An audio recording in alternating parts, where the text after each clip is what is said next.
On. Hi everyone, my name is Ben Jones and I'm an analyst at Dorsey Wright, and it's good to be back for the DWA India Minute. And today I want to take a few minutes just to kind of go over what we've observed in the Indian stock market, specifically looking at the CNX Nifty. Now, if we all remember, if we can think back to only a few months ago, the CNX Nifty was at a top in November when it hit 6,300.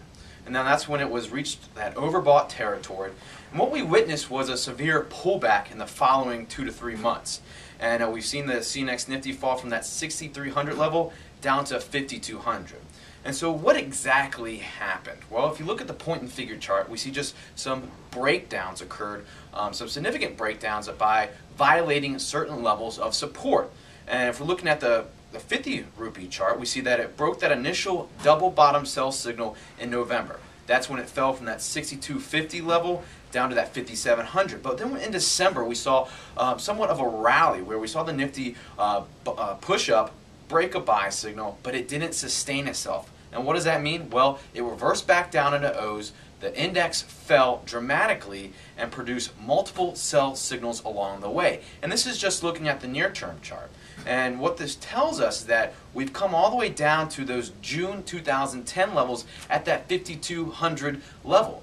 But the key thing here to remember is that the CNX Nifty is still trading in a positive trend. On the near-term chart, it's just at the support line. If it breaks down to, let's say, 5,150 rupees, that trend is going to shift negative on that short-term chart. And so right now, it's at the bearish price objective, so it's going to be interesting to see if it can hold at this level. Otherwise, if it violates it, it's going to be supply is in control.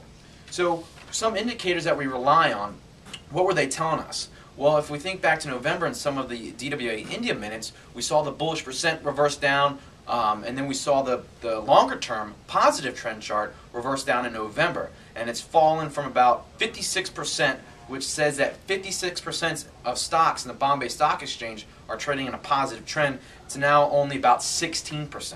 So only 16% of stocks in the Bombay Stock Exchange are trading in a positive trend. So supply is clearly in control. So where do we go from here?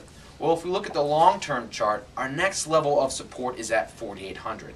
That's going to be around, 4,750. That's your May low. Now that's a ways away, but what we want to see is some sort of consolidation here. Maybe a reversal up in the X's, at least a rising in the index. It's just so a stabilization of price.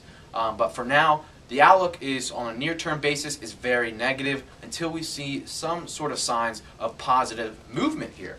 And if we just look at the bigger picture, overall we saw some corrections across the emerging market space, specifically in areas in Asia like India, Thailand, Indonesia, in the Middle East, North Africa such as Egypt, and also we did see it in Latin America. If we look at Chile, that country corrected as well. So this has been not just a focused phenomenon in India, but it's also been global.